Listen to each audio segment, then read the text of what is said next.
Simulan natin ang araw na to sa pagdi-deliver ng sasakyan, no boy. Time check tayo, 5:45 na ng umaga. Toyota Corolla Altis na automatic transmission, 2004 model. Kitang-kita mo agad at hindi pwedeng hindi mo mapapansin ang 17 inches na mugs and tires na bagay sa Altis. Sabayan mo pa ng alagang Yaco Auto Paint Shop ang pintura niyan. Napakakinis at napakaganda ng pagkakagawa. Support na rin natin, like and follow yung page nila. Pasok na tayo ng Skyway. Dito na nga rin kami pala inabot ng Bukang Liwayway. Gamit natin pan-deliver ng sasakyan ngayon, Nissan Exalta STA na automatic transmission na available pa rin hanggang sa ngayon. Below 150k budget, PM na agad bago pa maunahan. Ilang sandali pa, no boy, 10 minutes na lang tayo bago makarating sa buyer at exit na tayo ng Quezon Ave alas 6:30 na ng umaga. Mabuti na lang maaga tayo bumiyahe, wala pang traffic sa daan. Halos isang oras lang ang naging buong biyahe namin. All goods naman parehas na sasakyan. Tara, puntahan na agad natin si buyer.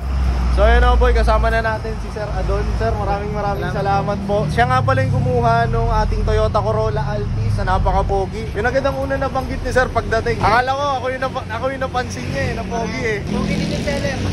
So yun nga pala no boy, nandito tayo ngayon sa may Quezon City, Tomas Morato. Yan, dito tayo nag-deliver ng sasakyan. Kasama natin si Boss G, syempre, no? Ito nga pala yung ginamit namin pan-deliver ngayon. Nakita nyo na rin sa video kanina. Nissan Exalta natin, STA. Available pa rin yan hanggang sa ngayon sa mga gusto kumuha ng low budget. PM nyo lang ako. Medyo maingay lang ngayon dito, no, boy? Alas 7, di naman kami na late, sir.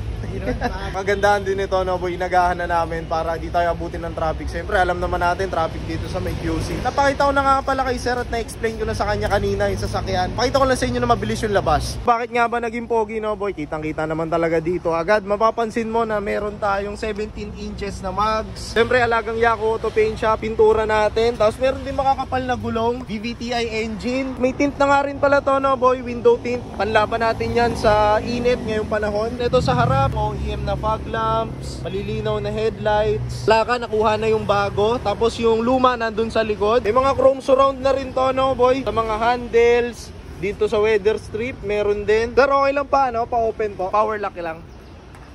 Yan, so naka-power lock na rin tayo, no, boy. Interior, sidings, ganun din yung design ng upuan. Siyempre, walang mga punit, walang mga butas. Ito, boy, nilagyan lang namin ng cover para anti-init. Pero dashboard, wala tayong putok, walang damage. Yan, maayos lahat. Naka-touchscreen na rin tayo na head unit, automatic transmission, power steering, power windows, power mirrors at power locks. Sa bubong, oy, may upgraded pa tayo na ilaw, kulay blue. Pagdating natin sa likod, isa lang din yung design ng upuan. Kung ano yung sa harap, ganun din yung sa likod. So ayun na boy, nakita nyo na yung sasakyan at magpapasalamat lang ulit ako kay Sir Adon sa napaka-smooth na transaction. Sir, saan nyo nakita yung sasakyan? Sa Boy Video PH. Yan, sa Boy Video PH. Visit nyo rin yung Project RBS. Nandun din lahat ng available natin sasakyan na pwede na nating i-release. Shoutout sir, baka may gusto lang kayo batiin. Mapapasyan na ito, malapit na. Sino yan? Sino yan, sir? Makikita mo na lang, kakasal ka na. Yan, maraming salamat sa panonood. Maraming salamat Sir Adon. Customer solo is right if the price is right.